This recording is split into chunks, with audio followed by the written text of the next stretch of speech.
بسم اللہ الرحمن الرحیم۔ سامعین کرام، آپ سن رہے ہیں عمران سیریز کے سلسلے کا ایک اردو ناول ریڈ پاور، جس کے مصنف ہیں مظہر کلیم ایم اے، اور یہ اس سلسلے کی قسط نمبر 10 ہے۔ مجھے امید ہے آپ کو میری یہ کاوش پسند آ رہی ہوگی۔ آپ نے اگر ابھی تک میرا چینل کہانی گھر سبسکرائب نہیں کیا تو ابھی میرے چینل کو سبسکرائب کر کے بیل نوٹیفیکیشن آن کر لیجئے تاکہ آنے والی ہر نئی کہانی کی اطلاع بر وقت آپ تک پہنچ سکے۔ او اچھا، تو یہ بات ہے، تم وہاں ملازم تو نہیں ہو؟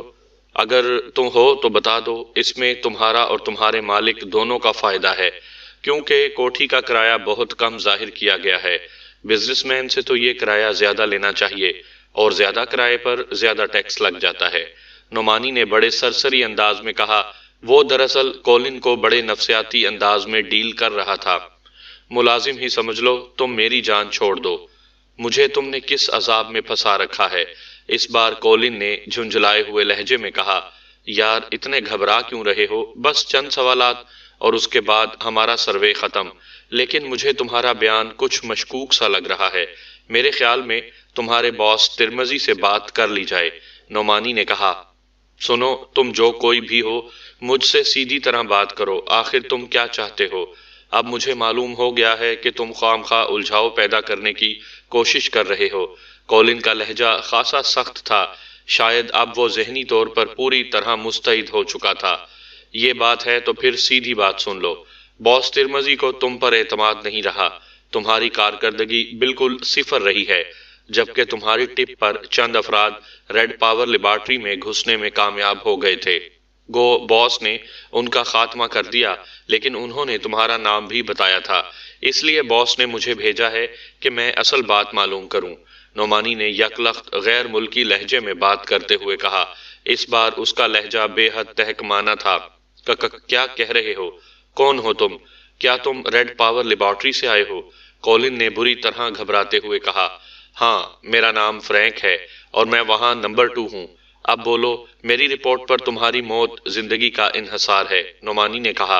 او، لیکن مجھے تو خود ریڈ پاور لیبارٹری کا علم نہیں، ظاہر ہے میں کسی کو کیا ٹپ دے سکتا ہوں، کولن نے کہا۔ تم پھر غلط بیانی سے کام لے رہے ہو، تمہارے پاس ریڈ پاور لیبارٹری کا پورا نقشہ موجود ہے، نعمانی نے اندھیرے میں تیر چلاتے ہوئے کہا۔ نقشہ میرے پاس نہیں ہے، میرے پاس تو اپنا نقشہ نہیں، مجھ سے پہلے والے باس کے پاس ہو تو مجھے معلوم نہیں، اور وہ اس قلعہ نما عمارت میں مارا جا چکا ہے، کولن نے کہا۔ دیکھو، آخری بار کہہ رہا ہوں، جھوٹ بولنا بند کر دو۔ اگر تم مجھے سچ مچ بتا دو تو میں ایسی رپورٹ باس کو دوں گا جس میں تم بچ جاؤ گے، ورنہ باس نے تو مجھے تمہیں گولی مارنے کی بھی اجازت دے رکھی ہے۔ تم نے اپنے ساتھیوں کا حشر دیکھ لیا ہے، نعمانی نے کہا۔ کمال ہے، جب میں کہہ رہا ہوں کہ مجھے لیبارٹری کے بارے میں کسی تفصیل کا علم نہیں ہے تو پھر تم خواہ زور دے رہے ہو، کولن نے کہا۔ اسی لمحے صدیقی اندر داخل ہوا۔ نعمانی، بات بن گئی، یہاں ایک فائل موجود ہے جس میں لیبارٹری کے نقشے کی ایک نقل موجود ہے، لیکن یہ نقشہ وہ ہے جو تعمیر سے پہلے تیار کیا گیا ہے، صدیقی نے اندر آتے ہی پرجوش لہجے میں کہا، اور ساتھ ہی اس نے ہاتھ میں پکڑا ہوا کاغذ نعمانی کی طرف بڑھا دیا۔ نعمانی چند لمحے اسے غور سے دیکھتا رہا، پھر اس کے چہرے پر بھی کامیابی کے آثار جھلک اٹھے۔ گڈ، یہ تو بہت بڑی کامیابی ہے، اس میں خفیہ راستوں کی نشاندہی موجود ہے۔ یہ کہاں سے ملا؟ نعمانی نے کہا۔ یہ ایک میز کی انتہائی خفیہ دراز میں موجود تھا، بس اتفاق سے اصل خفیہ دراز کا پتہ چل گیا، ورنہ جس انداز میں وہ خفیہ دراز بنائی گئی تھی، ہم لاکھ سر پٹکتے تب بھی اس کا پتہ نہ چلتا، صدیقی نے کہا۔ تو پھر واقعی اس کولن کو اس کا علم نہ ہوگا، اس کا پہلے والا باس مارا جا چکا ہے اور یہ شاید نیا باس بنا ہے، نعمانی نے کہا۔ تم لوگ دراصل ہو کون لوگ؟ کبھی تم مقامی بن جاتے ہو، کبھی غیر ملکی، آخر یہ چکر کیا ہے؟ کولن نے بوکھلائے ہوئے لہجے میں کہا۔ ہم وہی ہیں کولن، جنہیں تم نے اس قلعہ نما عمارت سے اغوا کر کے لیبارٹری بھجوا دیا تھا، نعمانی نے کہا، اور اس کے ساتھ ہی اس نے ہاتھ میں پکڑے ہوئے مشین پسٹل کا ٹریگر دبا دیا۔ گولیوں کی چلنے کی ٹھک ٹھک کے ساتھ ہی کرسی پر بندھے ہوئے کولن کے حلق سے بے اختیار ایک زوردار چیخ نکلی، اور اس کے ساتھ ہی اس کا جسم اکڑتا گیا۔ مشین پسٹل سے نکلنے والی گولیوں نے ایک لمحے میں اس کے جسم میں بے شمار سوراخ بنا دیے تھے جن میں سے خون فوارے کی طرح ابلنے لگا تھا۔ اسی لمحے خاور بھی تیزی سے کمرے میں آیا، اس کے ہاتھ میں ریوالور تھا۔ میں چیخ سن کر آیا تھا۔ خاور نے اندر کی پوزیشن دیکھ کر ریوالور واپس جیب میں ڈالتے ہوئے کہا، ہمیں لیبارٹری کا نقشہ مل گیا ہے اور یہ نیا باس تھا، اس لیے لیبارٹری کے متعلق کچھ نہیں جانتا تھا، اس لیے اب اس کی ضرورت ختم ہو چکی تھی۔ آؤ اب یہاں سے نکل چلیں، ہو سکتا ہے کہ ان کے کچھ ساتھی باہر موجود ہوں اور وہ اچانک آ جائیں، صدیقی نے کہا، اور وہ پھر سب سر ہلاتے ہوئے تیزی سے پھاٹک کی طرف بڑھتے گئے۔ تھوڑی دیر بعد ان کی کاریں اس کالونی کی حدود سے باہر نکل کر شہر میں داخل ہو رہی تھیں۔ سب سے آگے صدیقی کی کار تھی۔ اچانک صدیقی کی کار کا ٹرانسمیٹر جاگ اٹھا اور اس میں سے ٹوں ٹوں کی آوازیں نکلنے لگیں۔ صدیقی نے چونک کر ہاتھ بڑھایا اور ٹرانسمیٹر آن کر دیا۔ ہیلو ہیلو صدیقی، میں خاور بول رہا ہوں۔ میں نے ٹرانسمیٹر پر مس جولیا سے بات کرنے کی کوشش کی تاکہ اسے اطلاع دے دوں، لیکن کوئی جواب نہیں آ رہا، اس لیے میرا خیال ہے کہ اس کے فلیٹ پر چلے چلیں، شاید وہ ہمارے لیے وہاں کوئی پیغام چھوڑ گئی ہو۔ اوور، خاور کی آواز سنائی دی۔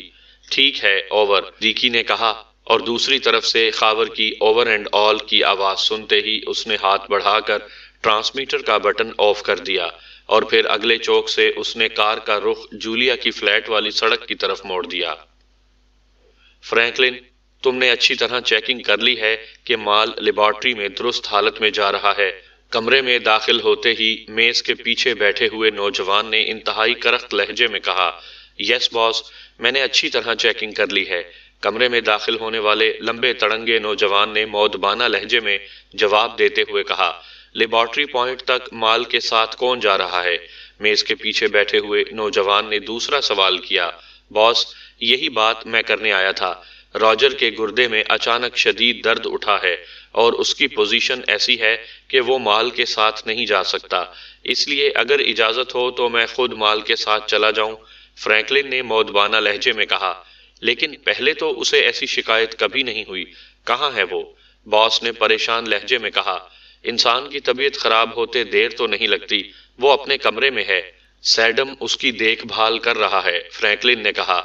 ٹھیک ہے، تم ساتھ چلے جاؤ، اور سنو، انتہائی محتاط رہنا، چیف باس معمولی سی کوتاہی بھی برداشت نہیں کرتا، آج کل ویسے بھی وہ بے حد ٹچی ہو رہا ہے، باس نے کہا۔ میں محتاط رہوں گا باس، فرینکلن نے کہا، اور پھر اس سے پہلے کہ فرینکلن باہر جاتا، اچانک باس کے سامنے رکھے ہوئے ایک مخصوص ساخت کے ٹرانسمیٹر سے ٹوں ٹوں کی تیز آوازیں نکلنے لگیں۔ باس نے جلدی سے ہاتھ بڑھا کر ٹرانسمیٹر کا ایک بٹن دبا دیا۔ ہیلو ہیلو، ترمزی کالنگ، اوور۔ بٹن دبتے ہی دوسری طرف سے ایک تیز آواز سنائی دی، یس باس، مارٹی اٹینڈنگ، اوور، باس نے مودبانہ لہجے میں کہا۔ مارٹی، تم نے آرگن پہاڑیوں کے ٹیلوں پر چیکنگ ختم کرا دی ہے، اوور۔ ترمزی کے لہجے میں بے پناہ غصہ تھا۔ یس باس، آپ نے خود ہی تو آرڈر دیا تھا کہ وہاں سے سب آدمی ہٹا لیے جائیں تاکہ اگر دارالحکومت سے کوئی پارٹی آئے تو وہ مشکوک نہ ہو، اوور، مارٹی نے سہمے ہوئے لہجے میں کہا۔ او ہاں، مجھے یاد آ گیا، لیکن معاملہ خراب ہو گیا ہے۔ پہلے دو افراد اچانک ریڈ پاور لیبارٹری کے پوائنٹ 1 میں داخل ہونے میں کامیاب ہو گئے، لیکن وہاں موجود سیکیورٹی کمپیوٹر نے انہیں کور کر لیا اور انہیں بلیک ہول میں پہنچا دیا۔ میں انتہائی اہم کام میں مصروف ہوں، اس لیے میں فوری طور پر بلیک ہول میں نہ جا سکا کہ پھر مجھے کمپیوٹر نے اطلاع دی کہ ایک عورت اور ایک مرد اچانک ریڈ پاور لیبارٹری کے پوائنٹ 6 میں داخل ہو گئے۔ سیکیورٹی کمپیوٹر نے انہیں بھی کور کر لیا اور انہیں بھی ہدایات کے مطابق بلیک ہول میں پہنچا دیا، اور ابھی میں کام سے فارغ نہیں ہوا تھا کہ مین کمپیوٹر نے ایک اور اطلاع دی کہ 3 افراد پوائنٹ 3 میں داخل ہوئے۔ انہوں نے سیکیورٹی کمپیوٹر کو ناکارہ کر دیا اور 0 پوائنٹ تک پہنچ جانے میں کامیاب ہو گئے، لیکن مین کمپیوٹر نے انہیں بے ہوش کر کے بلیک ہول میں پہنچا دیا ہے۔ اس طرح ایک عورت اور 6 مرد اندر داخل ہو چکے ہیں۔ میری سمجھ میں یہ بات نہیں آ رہی کہ آخر اچانک یہ سب کچھ کیسے ہو گیا۔ اتنے سارے لوگ اتنی خفیہ لیبارٹری کے مختلف دروازوں کو ڈھونڈنے اور ان میں داخل ہونے میں کیسے کامیاب ہوئے، اوور۔ ترمزی کا لہجہ بری طرح بگڑا ہوا تھا۔ باس، ویسے یہ انتہائی حیرت انگیز بات ہے، میری تو خود سمجھ میں نہیں آ رہی۔ مجھے خود ان سپاٹس کا علم نہیں اور شہر میں موجود ریڈ ون گروپ بھی اس سے لا علم ہے۔ اس کے باوجود بھی یہ لوگ اس طرح اندر داخل ہو گئے۔ اوور، مارٹی نے بری طرح بوکھلائے ہوئے لہجے میں کہا۔ ہاں، وہ شہر کا گروپ کیا کر رہا ہے؟ تم ایسا کرو، ریڈ سٹار کو کال کر کے اسے ہوشیار کر دو اور تم خود ٹیلوں میں دوبارہ نگرانی شروع کروا دو، اور اس بار جو بھی مشکوک آدمی نظر آئے اسے ہلاک کر کے لاش تہہ خانوں میں ڈال دینا۔ اب لیبارٹری بالکل آخری مراحل میں ہے اور میں آخری مرحلے پر کسی قسم کا کوئی رسک نہیں لینا چاہتا۔ بس زیادہ سے زیادہ 10-12 گھنٹوں کا کام باقی رہ گیا ہے۔ اس کے بعد ریڈ پاور تیار ہو جائے گی اور پھر میں اس شہر کو جلا کر راکھ کر دوں گا۔ ان 10-12 گھنٹوں میں تم نے انتہائی محتاط رہنا ہے، ترمزی نے احکامات دیتے ہوئے کہا۔ باس، ان لوگوں سے بھی معلوم ہو سکتا ہے کہ وہ آخر کس طرح لیبارٹری کے متعلق معلومات حاصل کر سکے۔ اوور، مارٹی نے سہمے ہوئے لہجے میں کہا۔ ہاں، معلوم تو ہو سکتا ہے، لیکن اس کے لیے وقت چاہیے اور میرے پاس وقت نہیں ہے۔ پہلے ہی میں نے 4 روز کا کام دن رات لگا کر 1 روز میں مکمل کروایا ہے اور اب اس مرحلے پر 1 لمحے کی بھی فرصت نہیں ہے۔ اس لیے فی الحال تو وہ بلیک ہول میں پڑے رہیں، وہاں سے ان کا نکلنا ناممکن ہے۔ جب ریڈ پاور تیار ہو جائے گی تو پھر اگر میں نے ضروری سمجھا تو میں پوچھ لوں گا، لیکن اب مزید کوئی ڈسٹربنس نہیں ہونی چاہیے اور اب میں نے تمہیں احکامات دے دیے ہیں۔ اب اگر کوئی آدمی اندر داخل ہوا تو اسے تمہاری کوتاہی سمجھی جائے گی۔ اوور اینڈ آل، ترمزی نے انتہائی کرخت لہجے میں بات کرتے ہوئے کہا، اور چونکہ رابطہ ختم ہو چکا تھا اس لیے مارٹی نے بھی ہاتھ بڑھا کر ٹرانسمیٹر آف کر دیا۔ یہ کیسے ممکن ہے باس کہ اتنے سارے افراد یکلخت خفیہ پوائنٹس میں داخل ہو جائیں؟ میز کے سامنے کھڑے فرینکلن نے حیرت بھرے لہجے میں پوچھا، لیکن مارٹی نے اسے کوئی جواب دینے کے بجائے انٹرکام کا ریسیور اٹھایا اور پھر باہر ٹیلوں پر نگرانی کے لیے آدمی بھیجنے کی ہدایات دینی شروع کر دی۔ ہاں، تو تم کیا کہہ رہے تھے فرینکلن؟ مارٹی نے بات ختم کر کے انٹرکام کا ریسیور واپس رکھتے ہوئے مارٹی سے مخاطب ہو کر پوچھا۔ باس، میں کہہ رہا تھا کہ اتنے سارے افراد اندر کیسے داخل ہو گئے؟ فرینکلن نے اپنی بات دہراتے ہوئے کہا۔ سمجھ میں نہیں آتا، چیف باس نے ریڈ پاور کی لیبارٹری کو اتنا خفیہ رکھا ہے کہ جب لیبارٹری تیار ہوئی تو اس وقت یہاں ہر شخص کو سوائے وکٹر کے فوراً واپس بھیج کر ہم سب کو یہاں بلوایا۔ اس لیے ہم میں سے کسی کو بھی اس لیبارٹری کے بارے میں قطعاً کوئی علم نہیں کہ اس کا اندرونی نقشہ کیسا ہے اور کیا ہے اور اس کے خفیہ دروازے کہاں کہاں ہیں۔ ہم بھی صرف لیبارٹری پوائنٹ تک کیمیکل سپلائی کرنے جاتے ہیں اور باس وکٹر پہلے ہی مارا جا چکا ہے۔ مارٹی نے کہا۔ باس، یہ بلیک ہول کیا ہے؟ چیف باس اس قدر اہم ترین موقع پر ایسے خطرناک افراد کو بلیک ہول میں ڈال کر بھی مطمئن ہیں؟ اس کا مطلب ہے کہ کوئی خاص جگہ ہی ہوگی، فرینکلن نے حیرت بھرے لہجے میں کہا۔ زیادہ تفصیل کا تو مجھے بھی علم نہیں، البتہ باس وکٹر نے ایک بار بتایا تھا کہ چیف باس نے لیبارٹری کے اندر ایک کنواں سا بنوایا ہے، سٹیل کی انتہائی مضبوط چادروں کا۔ اس کی چھت بھی سٹیل کی ہے اور اسے کھولنے کا بھی کوئی خاص طریقہ ہے۔ اسے چیف باس بلیک ہول کہتا ہے۔ باقی تفصیلات کا تو علم نہیں۔ بہرحال تم جاؤ، وقت کم ہے اور مال نے آگے کام بھی آنا ہے، مارٹی نے کہا، اور فرینکلن سر ہلاتا ہوا سلام کر کے واپس دروازے کی طرف مڑ گیا۔ دروازے سے باہر آ کر فرینکلن تیز تیز قدم اٹھاتا ایک چھوٹے سے کمرے میں پہنچا۔ اس نے کمرے کا دروازہ بند کر کے سائیڈ بورڈ پر لگا ہوا ایک بٹن دبایا تو کمرہ کسی لفٹ کی طرح نیچے اترتا چلا گیا۔ چند لمحوں بعد اس کی حرکت رکی تو فرینکلن نے دروازہ کھولا اور باہر آ گیا۔ اب وہ ایک چوڑی سرنگ میں موجود تھا۔ سرنگ کے دہانے پر ایک ٹرالر نما گاڑی کھڑی تھی جس کے پیچھے نیلے رنگ کا کسی مخصوص دھات کا ایک بڑا سا ڈرم رکھا ہوا تھا جسے مخصوص ہکوں سے جکڑا گیا تھا۔ ٹرالر کے ساتھ ایک نوجوان سفید رنگ کا گون پہنے کھڑا ہوا تھا۔ آپ جائیں گے ساتھ؟ نوجوان نے فرینکلن کو دیکھتے ہی پوچھا۔ ہاں، باس مارٹی نے اجازت دے دی ہے، فرینکلن نے سر ہلاتے ہوئے جواب دیا۔ تو آئیے میں آپ کو اس کی ڈسپوزل کے بارے میں سمجھا دوں، کیونکہ آپ پہلی بار جا رہے ہیں۔ یہ انتہائی خطرناک کیمیکل ہے، معمولی سی غلطی سے بہت بڑا نقصان ہو سکتا ہے، نوجوان نے کہا، اور پھر وہ سرنگ کی سائیڈ میں بنے ہوئے ایک خلا نما کمرے کی طرف بڑھ گیا۔ فرینکلن اس کے پیچھے گیا۔ خلا کے اندر ایک سائیڈ پر ایک چھوٹی سی مشین ایک میز پر پڑی تھی، اس کے ساتھ ربڑ کی طرح لچکدار 2 پائپ منسلک تھے۔ یہ نیلے رنگ والا پائپ آپ نے ڈرم کی اوپر والی جگہ میں فٹ کرنا ہے اور یہ سرخ رنگ کا پائپ آپ نے لیبارٹری پوائنٹ میں موجود مشین کے ساتھ منسلک کر دینا ہے۔ اس کے بعد آپ بیک وقت ان دونوں بٹنوں کو دبائیں گے تو مشین چل پڑے گی اور کیمیکل اس ڈرم سے لیبارٹری میں منتقل ہو جائے گا۔ آپ نے ان دو ڈائلوں پر نظر رکھنی ہے، ان میں سے ایک پریشر بناتا ہے اور دوسرا مقدار۔ اگر پریشر والے ڈائل کی سوئی اس سرخ نشان تک پہنچنے لگے تو آپ نے مشین آف کر دینی ہے۔ جب سوئی واپس زیرو پر جا چکے تو پھر دوبارہ مشین آن کر دیں۔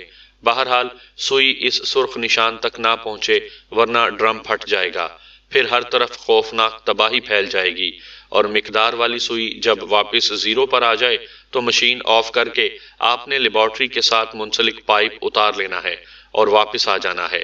نوجوان نے پوری تفصیل بتاتے ہوئے کہا، ٹھیک ہے، میں سمجھ گیا ہوں۔ اب یہ بتاؤ کہ وہاں کوئی آدمی بھی موجود ہوگا یا سارا کام مجھے خود ہی کرنا ہوگا؟ فرینکلن نے کہا، وہاں ایک آدمی موجود ہوگا، اس کا نام روتھر ہے۔ وصولی کی نگرانی وہی کرتا ہے، آپ اس سے بھی امداد لے سکتے ہیں، نوجوان نے جواب دیا۔ اوکے ٹھیک ہے، فرینکلن نے کہا، اور پھر نوجوان نے مشین اٹھا کر باہر ڈرائیونگ سیٹ کے ساتھ ٹرالر کے فرش پر موجود ایک باکس نما ڈبے میں رکھ دی اور فرینکلن ڈرائیونگ سیٹ پر بیٹھ گیا۔ نوجوان اسے سلام کر کے واپس لفٹ کی طرف بڑھ گیا۔ فرینکلن چند لمحے بیٹھا رہا اور پھر جب اسے یقین ہو گیا کہ لفٹ اوپر چلی گئی ہے تو وہ اچھل کر ڈرائیونگ سیٹ سے نیچے اترا اور تیزی سے اس کمرے کی طرف بڑھ گیا جس میں سے وہ مشین اٹھا کر لائی گئی تھی۔ اس نے جلدی سے اس میز کو جس پر مشین موجود تھی کھینچ کر دیوار سے ہٹایا اور اس کی پچھلی طرف فرش پر پڑا ہوا ایک بیگ اٹھا کر میز کو دوبارہ دیوار سے لگا کر وہ واپس ڈرائیونگ سیٹ پر آ گیا۔ اس نے بیگ کو سیٹ کے نیچے چھپا کر رکھ دیا اور اس کے بعد ٹرالر کا انجن سٹارٹ کیا اور اسے تیزی سے آگے بڑھا کر لے گیا۔ سرنگ خاصی دور تک چلی گئی تھی۔ ٹرالر کی بتیاں روشن تھیں جن کی وجہ سے سرنگ میں خاصی تیز روشنی پھیلی ہوئی تھی، اور پھر تھوڑی دیر بعد اسے سرنگ کا دوسرا اختتامی سرا نظر آنے لگا۔ فرینکلن نے ٹرالر کی رفتار آہستہ کر دی اور اس دیوار کے قریب لے جا کر ٹرالر روک دیا۔ سامنے ایک ٹھوس دیوار تھی۔ فرینکلن نے ابھی انجن بند ہی کیا تھا کہ دیوار درمیان سے پھٹ کر دونوں سائیڈوں میں غائب ہو گئی۔ اب دوسری طرف ایک اور دیوار تھی جس کی سائیڈ پر ایک دروازہ بھی تھا۔ دوسری دیوار کے درمیان میں پائپ منسلک کرنے والا سوراخ نظر آ رہا تھا۔ فرینکلن جیسے ہی ٹرالر سے نیچے اترا، دروازہ کھلا اور ایک نوجوان باہر آ گیا۔ فرینکلن تم؟ نوجوان نے حیرت بھری نظروں سے فرینکلن کو دیکھتے ہوئے کہا۔ ہاں آرتھر، راجر کو تکلیف ہو گئی تو باس مارٹی نے مجھے سپلائی کے لیے بھیجا ہے، فرینکلن نے مسکراتے ہوئے کہا۔ او اچھا، آج آخری سپلائی تھی اور راجر نے مجھ سے وعدہ کیا تھا کہ وہ مجھے سگریٹ کا بڑا کارٹن لا کر دے گا۔ یہاں لیبارٹری سے تو ہم میں سے کوئی باہر نہیں جا سکتا، اور اس سپلائی کے بعد تو جب تک ریڈ پاور تیار نہیں ہو جاتی ہم باہر ہی نہیں نکل سکتے، آرتھر نے قدرے مایوسانہ لہجے میں کہا۔ او اس کی فکر نہ کرو، سپلائی کا کام مکمل کر دیں، تمہارا سگریٹ کا کارٹن میرے بیگ میں موجود ہے، راجر نے مجھے دے دیا تھا، وہ میں تمہیں دے دوں گا، فرینکلن نے مسکراتے ہوئے کہا، اور آرتھر کا چہرہ مسرت سے کھل اٹھا۔ لاؤ مشین جلدی کرو، آرتھر نے سر ہلاتے ہوئے کہا، اور فرینکلن نے ٹرالر کے باکس سے مشین نکال کر اس دیوار کے ساتھ رکھ دی۔ میں تو پہلی بار آیا ہوں اس لیے کہیں مجھ سے غلطی نہ ہو جائے، اس کی فٹنگ تم خود ہی کرو، فرینکلن نے مشین دیوار کے ساتھ رکھتے ہوئے آرتھر سے کہا۔ او کوئی بات نہیں، آسان سا مسئلہ ہے، میں خود کر لیتا ہوں، آرتھر نے کہا، اور مشین کے ساتھ منسلک سرخ رنگ کا پائپ اٹھا کر اس کا سرا اس نے دیوار میں نظر آنے والے سوراخ میں فٹ کر دیا، اور پھر نیلے رنگ والا بڑا پائپ اس نے لے جا کر ٹرالر کے پیچھے موجود ڈرم کی چھت پر بنے ہوئے مخصوص پوائنٹ میں فٹ کر دیا۔ اوکے، اب مشین آن کر دو، آرتھر نے وہیں ٹرالر سے کہا، اور فرینکلن نے مشین پر لگے ہوئے دونوں بٹن بیک وقت دبا دیے۔ مشین ہلکی سی گونج کے ساتھ کام کرنے لگی۔ بس پریشر کا خیال رکھنا، آرتھر نے ٹرالر سے اتر کر قریب آتے ہوئے کہا۔ میں دیکھ رہا ہوں، لیکن یہ کیمیکل تو بہت آہستگی سے جا رہا ہے، اس طرح تو کافی دیر لگ جائے گی، فرینکلن نے کہا۔ یہ انتہائی قیمتی اور خطرناک کیمیکل ہے، ریڈ پاور کی اصل بنیاد یہی کیمیکل ہے، اسی لیے تو یہ تازہ بنا کر تازہ سپلائی ہوتا رہتا ہے، کم از کم آدھا گھنٹہ تو لگ ہی جائے گا۔ اور اگر پریشر زیادہ ہو گیا تو پھر زیادہ دیر بھی لگ سکتی ہے۔ آرتھر نے کہا، یہ بتاؤ آرتھر، تمہارا کام صرف یہی وصول کرنا ہے یا اندر بھی کام کرتے ہو؟ فرینکلن نے بے تکلفانہ لہجے میں کہا۔ کیا ایک سائنسدان فارغ رہ سکتا ہے؟ جناب، وہاں میری بڑی اہمیت ہے، تبھی تو مجھے اس کیمیکل کی وصولی کی نگرانی کے لیے آنا پڑتا ہے، آرتھر نے مسکراتے ہوئے کہا۔ ابھی میں باس مارٹی کے دفتر میں موجود تھا تو چیف باس کی کال آئی تھی۔ وہ بتا رہے تھے کہ کچھ اجنبی لوگ اچانک لیبارٹری میں گھس آئے تھے اور انہیں بلیک ہول میں رکھا گیا ہے۔ یہ بلیک ہول کیا بلا ہے؟ فرینکلن نے کہا، یہ ایک فولادی کنواں ہے۔ یہ دروازہ دیکھ رہے ہو؟ یہاں سے ایک راہداری سیدھی مین پاور لیبارٹری میں جاتی ہے، لیکن مین پاور لیبارٹری کا دروازہ کمپیوٹر کنٹرول ہے، اس سے آگے کوئی اجنبی نہیں جاتا۔ یہ بلیک ہول البتہ راستے میں ہی آتا ہے، اس کا ڈھکن البتہ کمپیوٹر کنٹرول ہے، صرف چیف باس کے حکم سے ہی کمپیوٹر اس کا ڈھکن کھول سکتا ہے۔ وہ اجنبی لوگ اس کے اندر بند ہیں۔ ہمیں بھی جب ان کی آمد کی اطلاع ملی تو ہم سب بھی بے حد حیران ہوئے تھے کہ آخر وہ کون لوگ ہیں اور کیسے اندر آ گئے۔ آرتھر نے سر ہلاتے ہوئے جواب دیا، وہ وہاں سے نکل تو نہیں جائیں گے، کیونکہ چیف باس بتا رہے تھے کہ ابھی وہ فارغ نہیں ہیں کہ ان کا خاتمہ کر سکیں۔ فرینکلن نے پوچھا، ارے نہیں، اول تو وہ بے ہوش ہیں، پھر بلیک ہول کا ڈھکن سوائے چیف باس کے کوئی نہیں کھول سکتا، اس لیے وہ وہاں مر تو سکتے ہیں، زندہ اپنی مرضی سے نکل نہیں سکتے۔ چیف باس اس وقت بے حد مصروف ہے، ریڈ پاور کی تیاری کے آخری مراحل ہیں۔ آرتھر نے ہنستے ہوئے جواب دیا، بعض اوقات کمپیوٹر خراب بھی ہو سکتا ہے، تو اس بلیک ہول کو دستی آپریٹ کرنے کے لیے بھی تو کوئی نہ کوئی گنجائش رکھی گئی ہوگی۔ فرینکلن نے کہا، ہاں ہے تو صحیح، ایمرجنسی کی صورت میں اس کمرے میں جس کے فرش میں بلیک ہول کی چھت ہے، دروازے کے ساتھ ایک بورڈ موجود ہے جس میں ایمرجنسی بٹن لگا ہوا ہے۔ اس بٹن کو دبا دیا جائے تو کمپیوٹر کنٹرول ختم ہو جاتا ہے، اور پھر بورڈ کے نیچے لگا ہوا ایک چکر گھما دیا جائے تو بلیک ہول کا دروازہ کھل جاتا ہے۔ آرتھر نے سر ہلاتے ہوئے کہا، اچھا چھوڑو، ہوگا۔ یہ بتاؤ، یہاں سے جاتے ہی تم اپنے کام میں لگ جاؤ گے تو پھر سگریٹ کیسے پیو گے؟ فرینکلن نے کہا، ابھی میری 2 گھنٹے کی چھٹی ہے، 2 گھنٹے بعد میری ڈیوٹی دوبارہ شروع ہوگی، اس دوران میں اطمینان سے سگریٹ پی لوں گا۔ آرتھر نے کہا، اچھا پھر ٹھیک ہے، پھر تو تمہارا کوئی کمرہ علیحدہ ہوگا۔ فرینکلن نے ہنستے ہوئے کہا، ہاں، اس راہداری میں کمرے بنے ہوئے ہیں، ان میں 6 نمبر کمرہ میرا ہے۔ آرتھر نے کہا، تم کہہ رہے ہو کہ تمہاری لیبارٹری میں بڑی اہمیت ہے، وہاں تمہارا کام کیا ہے؟ فرینکلن نے پوچھا، یار کیا بات ہے، تم تو میرا مکمل انٹرویو کرنے پر تلے ہوئے ہو۔ خیریت ہے؟ آرتھر نے مسکراتے ہوئے کہا، ارے بس وقت گزار رہا ہوں، آخر خاموش بھی تو نہیں کھڑا رہا جا سکتا، فرینکلن نے کہکہا لگاتے ہوئے کہا، اور آرتھر بھی سر ہلاتے ہوئے ہنس پڑا۔ ہاں یہ بھی ٹھیک ہے، اب تو تم اپنے آدمی ہو، تم سے کیا چھپانا، چیف باس خود تو سائنسدان نہیں ہے، وہ تو بس نگرانی کرتا ہے، اصل کام تو ہم لوگ ہی کرتے ہیں۔ باس کے دفتر سے ملحقہ لیبارٹری ہال میں ایک بڑی مشین نصب ہے، میں اسے آپریٹ کرتا ہوں۔ اس مشین کا کام اس کیمیکل کو ایک ایسی مشین تک منتقل کرنا ہے کہ جو مشین اس کیمیکل کو ریڈ پاور انرجی میں تبدیل کرتی رہتی ہے۔ جب انرجی مکمل ہو جائے گی تو پھر چیف باس اسے جس طرح چاہے استعمال کر سکتا ہے، لیکن یہ انرجی مکمل طور پر تیار ہونے کے بعد زیادہ سے زیادہ 4 گھنٹوں کے اندر آپریٹ کی جا سکتی ہے، اس کے بعد وہ ضائع ہو جاتی ہے اور پھر نئی انرجی تیار کرنی پڑتی ہے۔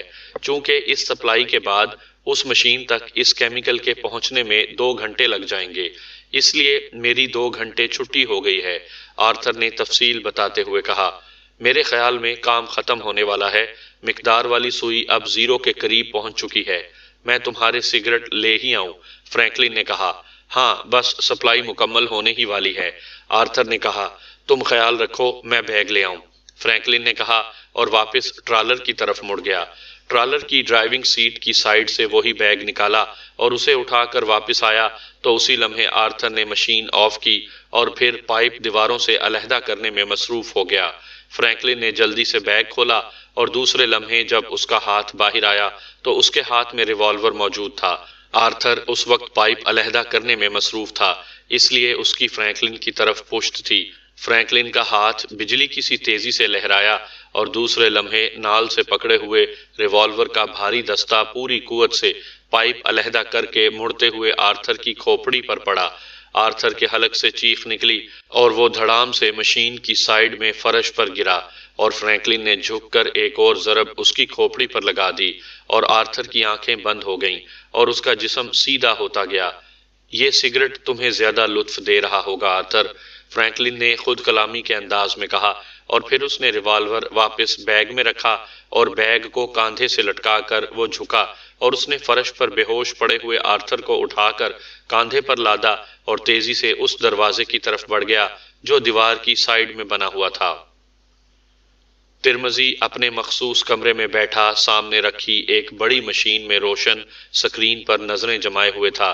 سکرین پر نظر آنے والے بڑے ہال نما کمرے میں بے شمار مشینیں کام کر رہی تھیں، جن کے سامنے انسانوں کے بجائے روبوٹ کھڑے ان مشینوں کو آپریٹ کر رہے تھے۔ سکرین کے ایک کونے میں بار بار مختلف نمبر ابھرتے اور غائب ہو جاتے۔ اس طرح ترمزی کو پتہ چلتا جا رہا تھا کہ ریڈ پاور کی تیاری میں کتنا کام مکمل ہو گیا ہے اور کتنا باقی ہے کہ اچانک مشین کی سائیڈ پر ایک بلب تیزی سے جلنے بجھنے لگا۔ ترمزی نے چونک کر بلب کو دیکھا اور پھر تیزی سے ہاتھ بڑھا کر اس کے نیچے لگے ہوئے بٹن کو دبا دیا۔ ہیلو، کمپیوٹر کال چیف باس اوور۔ بٹن دبتے ہی ایک غیر انسانی کھڑکھڑاتی ہوئی آواز سنائی دی۔ یس چیف باس اٹینڈنگ اوور، ترمزی نے جواب دیا۔ چیف باس، بلیک ہول سے ایمرجنسی کال آئی ہے اوور، کمپیوٹر کی آواز سنائی دی۔ کیا؟ کیسی ایمرجنسی اوور، ترمزی نے بری طرح چونکتے ہوئے کہا۔ وہاں ایمرجنسی بٹن آن کیا گیا ہے اوور، کمپیوٹر نے جواب دیا۔ کیا کہہ رہے ہو؟ کس نے آن کیا ہے اور کیوں آن کیا ہے اوور، ترمزی نے بری طرح چیختے ہوئے کہا۔ بلیک ہول میری آئی رینج سے باہر ہے، اس لیے میں یہ نہیں بتا سکتا کہ کس نے آن کیا ہے اور کیوں۔ بہرحال آن ہوا ہے اور میں آپ کو اطلاع دے رہا ہوں اوور اینڈ آل، کمپیوٹر کی آواز سنائی دی اور اس کے ساتھ ہی بلب جلنا بجھنا بند ہو گیا۔ یہ کیسے ہو سکتا ہے؟ یہ کیسے ممکن ہے؟ کہیں کمپیوٹر میں خرابی تو نہیں پیدا ہو گئی؟ ترمزی نے ہونٹ بھینچتے ہوئے کہا۔ پھر اس نے ہاتھ بڑھا کر جلدی سے مشین کے نچلے حصے میں موجود مختلف رنگوں کے بٹن دبانے شروع کر دیے۔ Yes computer checking section attending over, ایک بھرائی ہوئی انسانی آواز سنائی دی۔ مین کمپیوٹر کو تفصیلی طور پر چیک کرو جانسن، اور مجھے رپورٹ دو کہ اس میں کوئی خرابی تو نہیں ہو گئی اوور، ترمزی نے تحکمانہ لہجے میں کہا۔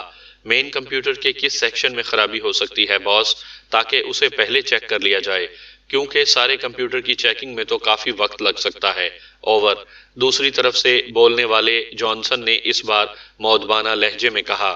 کچھ اجنبی افراد خفیہ راستوں کے ذریعے لیبارٹری میں داخل ہونے میں کامیاب ہو گئے تھے، انہیں کمپیوٹر نے بے ہوش کر کے بلیک ہول میں ڈال دیا تھا۔